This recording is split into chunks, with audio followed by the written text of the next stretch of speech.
Ka jingyo I ya ka jinglong jingman chong ka jala kalanang yai sniu habai day but ka jingkano Bamsap ka Jyllei Drok Nalor Kyrwoh ki kam sniu kala penlong yu President ka Meghalaya Pradesh Congress Committee MPCC ba Vincent H Pala ban ong ba Rukom long Rukom man ka jala kalanang sniu ban ye ki por ki baladam. Habakran sikilat thai khubor hakano phai singi kan riutrip naitung arjat pusau uba Vincent H Pala MP barim ka Shillong Lok Sabha seat uloong ka jing Bamsap Nalor Drok kalapan sniu duri ka jala.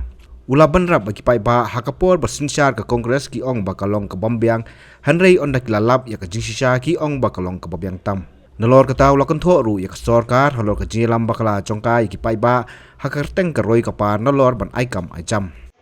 Law and order, I think the worst ever in the history of Meghalaya. If you look, before we had the underground such a problem, and today, like for example, even in near my village, 4 people have been killed. Why all this? I ask my people why. Mainly of the drugs. Lots of drugs as issued. The corruption, the drugs has spoiled the state. It's not easy to repair. That's why the desperations in the people has come. So, and this is the beginning. You see, this has happened all the time. When the Congress was in power, people said, no, Congress is not good. We'll go to under. They got an alternative. They went. Like in Delhi, they went. And later on, they realized, oh, Congress is the best. Here also, when we were in power, definitely our ministers may be arrogant, our leaders must be arrogant. So they left us, and definitely people will see, will test.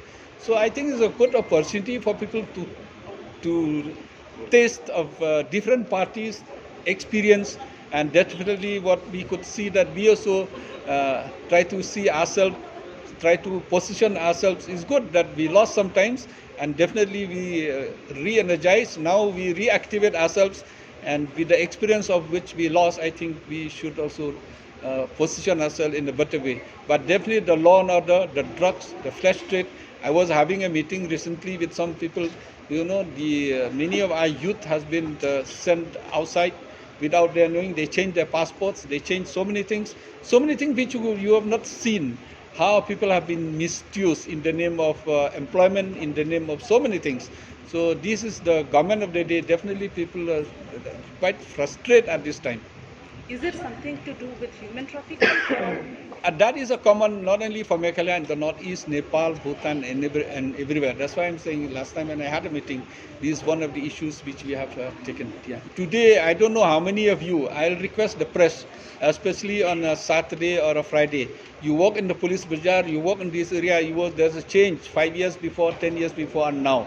And this all because of poverty, all because of unemployment, all because of the misrule, all because of the misuse of the power.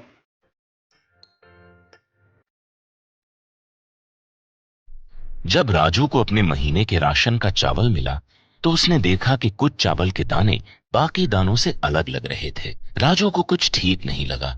उसने इस बारे में अपने दोस्त देव से बात की। देव, मैंने इस बार फोर्टिफाइड चावल लिया था जिसमें सूक्ष्म पोषक तत्व मिले हुए हैं, पर मुझे इसमें प्लास्टिक जैसा कुछ दिखाई दे रहा है। मैंने भी सुना है कि आजकल प्लास्टिक के चावल आम चावल में मिलाकर बेचे जा रहे हैं।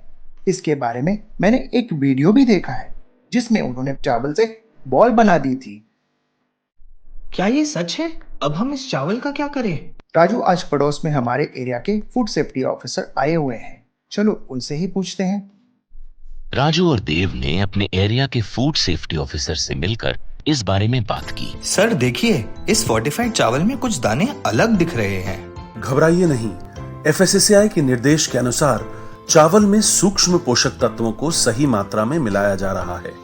इन्हें कहते हैं फोर्टिफाइड चावल। फोर्टिफाइड चावल के दाने चावल का पाउडर और सूक्ष्म पोषक तत्व जैसे विटामिन B12, फॉलिक एसिड और आयरन को सही मात्रा में मिलाकर बनाए जाते हैं। फिर इन्हें आम चावल के साथ 1 दाना प्रति 100 दाने के अनुपात में मिलाया जाता है। अच्छा, पर ये बॉल जैसा क्यों हो जाता है? पके हुए चावल में 80% स्टार्च होता है और कार्बोहाइड्रेट की अधिक मात्रा होने के कारण चावल चिपकता है और इसमें लचीलापन आता है। और हाँ, किसी भी तरह के चावल को चिपकाकर इस तरह की बॉल बन सकती है।